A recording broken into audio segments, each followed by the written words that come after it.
তো সেই যাতনাটা যাতে অন্য না পায় বা অন্য মহিলা না পায়, তার জন্য তারা আওয়াজ তুলছেন, তার জন্য তারা সেই সমস্ত নির্যাতিত মহিলাদের পাশে দাঁড়ানোর চেষ্টা করছে।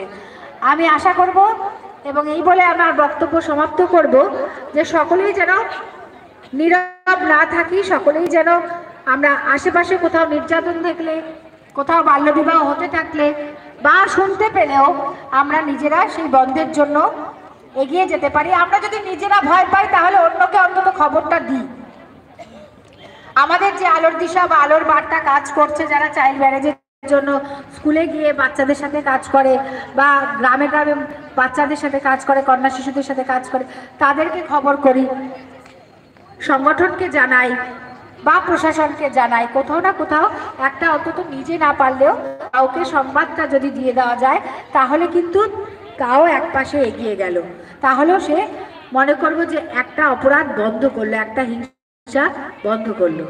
সেই জন্য আজকে আমি সবাইকে সমবেতভাবে বলবো, প্রত্যেকে যেন সোচ্চার হয় নির্যাতনের বিরুদ্ধে, চাইল্ড ম্যারেজের বিরুদ্ধে, এবং নিজেদের বাড়িতে যদি কন্যা শিশু থাকে তাহলে তাকেও যেন কোনোভাবে ভুলভাবে পরিচালিত না করে বা সমান সুযোগ দিয়ে বড় করে তোলে। সেও কিন্তু আপনাকে দেখার মতো জায়গায় বড় হতে পারে, স্বনির্ভর হতে পারে, একজন উপযুক্ত সমাজে ভবিষ্যৎ, উজ্জ্বল ভবিষ্যৎ হতে পারে।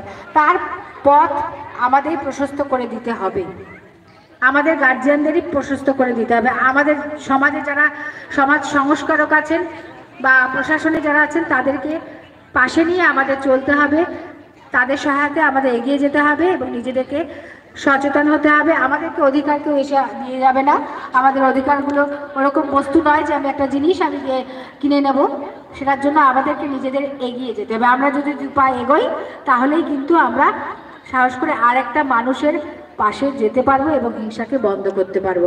তবেই কিন্তু আজকের এই আলোচনা সভা, এই যে জমায়েত, এই যে আপনারা দূর দূর দূরান্ত থেকে এসছেন, আজকের যে এই প্রোগ্রাম, এই গান বলুন, নাটক বলুন, তখনই সাফল্যমণ্ডিত হব যখন নাকি আমাদের এখান থেকে হিংসার সংখ্যা কমবে বা হিংসা কমবে, বা আমরা নিজেরা অন্তত যারা উপস্থিত হয়েছি তাদের বাড়িতেও অন্তত হোক যে আর হিংসা নয়, আর মারধর নয়, মদ খেয়ে এসে মারধর করলাম না, মদ খেয়ে এসে আমার স্ত্রীর ওপরেই অত্যাচার করে, আর কারোর উপর করে না। কিন্তু দেখবেন যেখানে অধিকার সেখানে করে, আর কারোর উপর করছে না, কিন্তু সেটা কিন্তু সচেতনভাবেই করছে, অসচেতনভাবে নয় ভাববেন।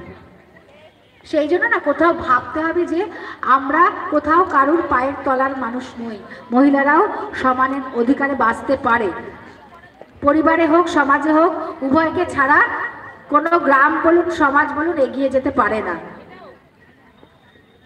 দুটো চাকাকে নিয়েই এগোতে হবে, তবেই কিন্তু গাড়ি চলবে, না হলে কিন্তু গাড়িটা থমকে দাঁড়িয়ে যাবে।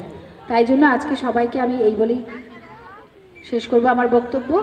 আজকে জমায়েত এই কারণেই, আমরা মিলিতভাবে জোটবদ্ধ হয়ে আমাদের অধিকারের জন্য লড়াই করব, আমাদের হিংসার বিরুদ্ধে লড়াই করব, চাইল্ড ম্যারেজের বিরুদ্ধে লড়াই করব। নমস্কার। ডালিয়াদিকে অসংখ্য ধন্যবাদ। আজকে দিনের গুরুত্ব এবং আজকের যে এই অনুষ্ঠান তার সর্বতোভাবে যে বিষয়গুলো তুলে ধরা দরকার সেগুলো উনি তুলে ধরেছেন। সত্যি আমরা এখানে যতজন উপস্থিত আছি তারা যদি প্রত্যেকে নিজের কাছে প্রতিজ্ঞাবদ্ধ হই যে সন্তান কিংবা পরিবার বা সমাজে আমরা কোনো বৈষম্য রাখবো না এবং নির্যাতন হচ্ছে দেখে আমরা প্রতিবাদ করব, আমরা অন্যায়ের প্রতিবাদ করব, তাহলে কিন্তু এই অনুষ্ঠানটি কোথাও গিয়ে সাফল্যমণ্ডিত হবে বা জীবিকা যে উদ্দেশ্য নিয়ে কাজ করে চলেছে সেটাও সম্পূর্ণভাবে বিকশিত হবে। আমি আপনাদের সবাইকে বলব যে আমাদের আজকের দিনে এই অনুষ্ঠানে আমাদের দলের দিদিরা এখানে যে পোস্টার প্রতিযোগিতা হচ্ছে তাতে অংশ নিয়েছেন এবং সেখানে যারা অংশ নিয়েছেন তারা নীরবে তাদের পোস্টার এঁকে চলেছেন। পোস্টারগুলো আমরা পরবর্তীকালে শো করব। পোস্টার প্রতিযোগিতায় যারা অংশ নিয়েছেন তারা হচ্ছে সীমা বৈদ্য, পারুল বাল্মীকি, আরতি মণ্ডল, ছবি সর্দার, রেবা গায়েন, সবিতা সর্দার এবং ঝুম্পা রং। আমি বলবো সবাই আপনারা ওনাদের একবার হাততালি দিন, ওনারা কিন্তু পোস্টার এঁকে চলেছেন। এবার আসবো আমরা যে যৌথ প্রতিবাদের কথা বলছি, এই প্রতিবাদ